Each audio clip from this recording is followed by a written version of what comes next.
Good morning my dear student. आज हम लोग पढ़ेंगे क्लास 9th का 7 चैप्टर, ठीक है, जिसका नाम है कॉन्ग्रुएंट यानी सारोगनसम। तो सबसे पहले हम लोग सारोगनसम को समझेंगे। सारोगनसमता, यही त्रिभुज, इसी चैप्टर का नाम है त्रिभुज की सारोगनसमता, जिसको अंग्रेजी में क्या बोलते हैं, कॉन्ग्रुएंट, ठीक है। तो इसमें सारोगनसमता का मतलब क्या होता है, कोई भी ऐसा आकृति जिसका आकार और माप दोनों बराबर हो, उसी को क्या बोलते हैं, सारोगनसमता, ठीक है। जैसे मान लेते हैं एक त्रिभुज है, दूसरा त्रिभुज है ए बी सी, यहाँ मान लेते हैं पी क्यू आर। तो सारोगनसमता के लिए मुख्य रूप से 4 कसौटी होता है, उसको आपको याद रखना है। एक पहला कसौटी होता है एस एस एस, दूसरा होता है एस ए एस, तीसरा होता है ए एस ए, और चौथा होता है आर एच एस, ठीक है। त्रिभुज में हमारे पास यही 4 कसौटी होता है। तो हमें 7.1 पढ़ने के लिए हमारे पास 2 ही है, एक ये और ये। कोई भी क्वेश्चन सॉल्व होगा उसमें हमें ध्यान क्या देना, एस ए एस या ए एस ए का उपयोग होगा, ठीक है। तो सारोगनसम का मतलब क्या होता है, जिसकी सभी भुजाएं का माप किसी न किसी प्रकार से समान हो, उसी को क्या बोलते हैं, सारोगनसमता, और आकार सेम होना चाहिए। जैसे दोनों त्रिभुज है, अगर ये 5 सेंटीमीटर है, ये 4 सेंटीमीटर, ये भी 5 है, ये भी 4 है, इसके अंतर्गत ये कोण बराबर हो गया। मान लो ये 30 डिग्री है, ये भी 30 डिग्री है। तो इस सारोगनसमता को हम लोग बोलते हैं एस ए एस कसौटी। एस एस का मतलब क्या हो, एस का मतलब होता है साइड, ए का मतलब होता है एंगल, और फिर एस का मतलब होता है साइड, यानी साइड एंगल साइड, यानी भुजा कोण भुजा, इसी का प्रयोग करेंगे, ठीक है। याद रखना एस ए एस 7.1 एक्सरसाइज में हमें 2 ही चीज़ पढ़ना है, एक एस ए एस और एक ए एस ए। इसी 2 का प्रयोग करके पूरा चैप्टर कंप्लीट हो जाएगा 7.1, ठीक है।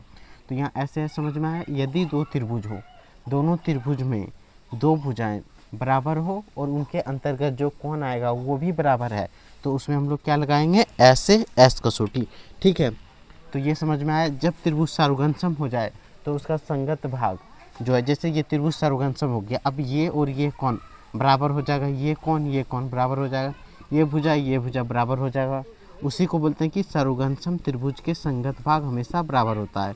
सारोगनसम त्रिभुज का की संगत भाग, ठीक है, संगत भाग बराबर होता है, भाग बराबर होता है, ठीक है। इसको शॉर्ट फॉर्म में हम लोग क्या लिखते हैं, सी पी सी टी, ठीक है, ये याद रखना है।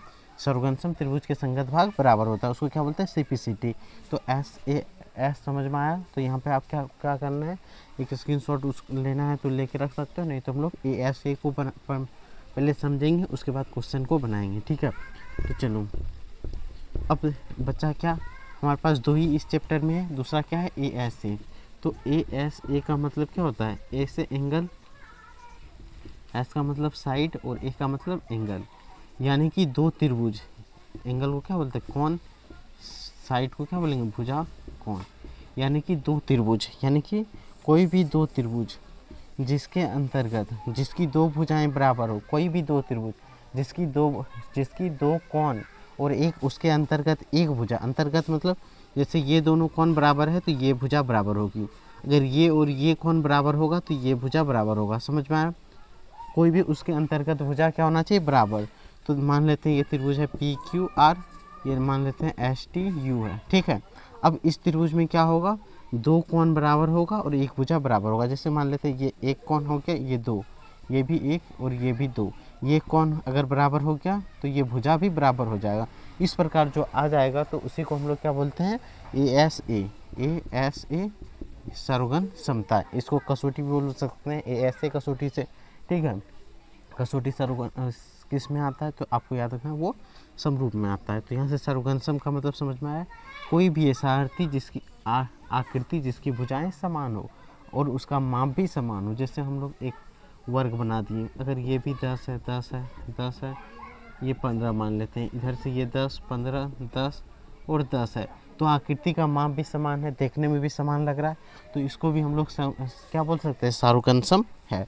कोई भी आकृति मान लेते हैं, ऐसे एक आकृति बना लेते हैं, ठीक है, ऐसे आकृति है।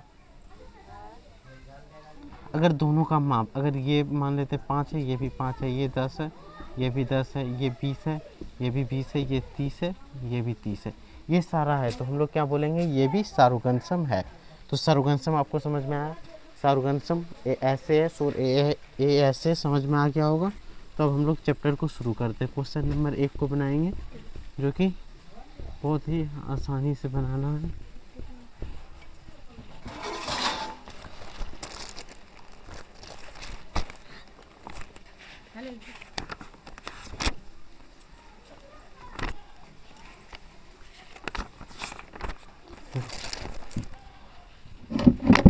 क्वेश्चन नंबर 1 देखो क्या दिया हुआ है। क्वेश्चन नंबर 1 कितना का एक्सरसाइज याद रखना, 7.1। क्या दिया है कि चतुर्भुज ABCD में AC बराबर AD है। यहाँ पे आपको एक आकृति दिख रहा होगा, AB कोण A का समद्विभाजित करता है। देखिए आकृति 7.16 यहाँ पे दिया हुआ है। त्रिभुज ABC सारूगंसम है ABD। BC और BD के बारे में आप क्या कह सकते हैं। ठीक है, तो सबसे पहले ये आकृति दिया हुआ, तो सबसे पहले हम लोग एक आकृति बनाएंगे इस प्रकार। ठीक है, यहाँ पे दिया हुआ है ऐसे, यहाँ पे है CAB और क्या है D, ये ऐसे दिया हुआ है, ये और ये कोण बराबर है। ठीक है, तो सबसे पहले हमें लिखना है क्या है, क्या क्या दिया है। तो पहले क्या दिया है, दोनों त्रिभुज ABC दर्शाइए। तो इसमें देखो सबसे पहले क्या दिया है कि AC बराबर दिया है AD, यानी ये बराबर ये दिया हुआ है आकृति में। दूसरा क्या दिया है, कोण A का समद्विभाजक। समद्विभाजक का मतलब जिसको दो बराबर भाग में बांट देता है, यानी कोण इधर से क्या होगा CAB, कोण CAB बराबर कौन है DAB, ये हमारे पास दिया हुआ है। अब हमें दर्शाना क्या है, दर्शाना या सिद्ध करना एक ही बात होता है।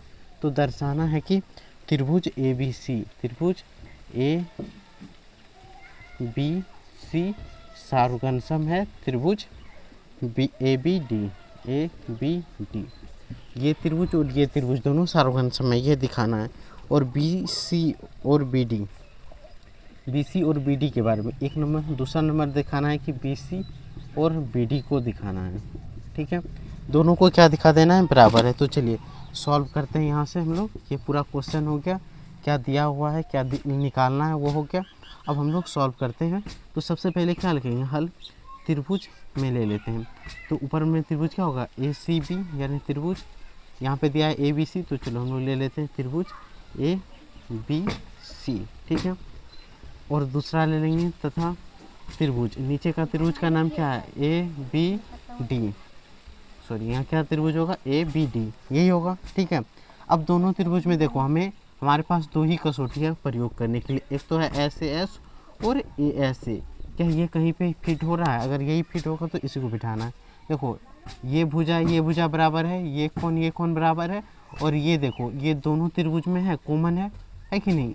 तो इसी से चलो लेते हैं। तो यहाँ पे हम लोग क्या लिख सकते हैं, सबसे पहले AC बराबर AD लिख सकते हैं कि AC बराबर AD, ये तो दिया हुआ है हमारे पास, तो यहाँ लिख देंगे दिया है। ठीक है, दूसरा हमारे पास क्या है कि कोण CAB बराबर कोण CAB बराबर क्या होगा, कोण DAB। तो यहाँ लिख सकते हैं कोण DAB, ये भी किससे होगा, A का समद्विभाजक है। समद्विभाजक का मतलब क्या होता है, जिसको दो बराबर भाग में बांटा जाता है उसी को क्या बोलते हैं, समद्विभाजक। तो यहाँ पे एक भुजा एक कोण आ गया, दूसरा हमारे पास क्या है, तो ये AB। तो यहाँ लिख सकते हैं कि AB बराबर AB दोनों में है, तो यहाँ पे क्या लिखेंगे, कॉमन, जो दोनों त्रिभुज में आ जाए तो उसी को क्या बोलते हैं, कॉमन। अगर हिंदी में लिखना है तो इसको लिखना है उभयनिष्ठ। ठीक है, क्या लिखना है, उभयनिष्ठ। अब देखो ये भुजा हो गया, इसको हम लोग S से नोट कर सकते हैं।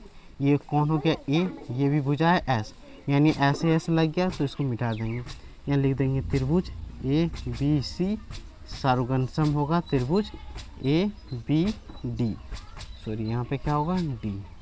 ठीक है, ABD सारूगंसम होगा, और किससे होगा, SAS से। जब ये सारूगंसम हो गया, एक नंबर तो हमें यही सॉल्व करना था।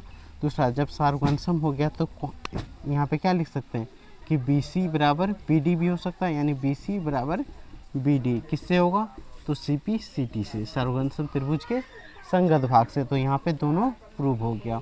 ठीक है, तो यहाँ से क्वेश्चन 1 पूरा कंप्लीट हो गया। अब आते हैं क्वेश्चन नंबर 2 पे। उससे पहले आप इस चैनल को सब्सक्राइब कर लें और लाइक ज़रूर करना है। ठीक है, तो क्वेश्चन नंबर 2 देखो, तो देखो, तो इसको मिटा देते हैं। उससे पहले आप एक बार इसको लिख सकते हो। क्वेश्चन नंबर 2 में क्या दिया हुआ है? क्वेश्चन नंबर 2 में दिया है कि ए बी सी डी एक चतुर्भुज है। यहाँ पे आकृति आप देख सकते हो किताब में।